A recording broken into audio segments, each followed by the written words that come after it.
Әбілхан Қастеев атындағы мемлекеттік өнер мұражайы графика өнерінің көрнекті өкілі, Қазақстанның халық суретшісі Евгений Сидоркиннің көрмесін тамашалауға шақырады. Оның еңбектері еліміздің бейнелеу өнерінің алтын қорына енген. Суретші өз еңбектері арқылы аңыз кейіпкерлерінің әсем бейнелерін ғана емес, халық эпосының болмысын да жеткізе алған. Евгений Сидоркин ғасырдан ғасырға жеткен қазақтың ауыз әдебиетінен ерекше шабыт алған. Өзге ұлттың адамы болса да, ол қазақ жеріне келіп, қазақ халқының тарихын, дәстүрін, оның тұрмысын және де қазақтың ұлттық кейіпкерлерін терең зерттей отырып, өзінің шығармашылық парақтарын керемет етіп жазып қалдырған.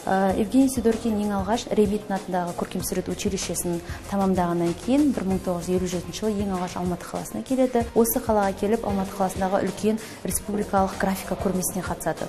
Осы көрмеден бастап оның есімі бүкіл Қазақстанға таныла бастайды. Биылғы жылы қазақ графикінің бірегейі және де Қазақстан графикасын ең жоғарғы дәрежеге көтерген суретшілердің бірі Евгений Сидоркиннің туғанына 85 жыл толып отыр. Осы мерейтой қарсаңында Әбілхан Қастеев атындағы мемлекеттік өнер музейі суретшінің жеке шығармашылық көрмесін ұсынады. Бұл көрмені сәуір айының екінші жартысынан бастап тамашалауға болады. Біздің музейге қош келдіңіздер.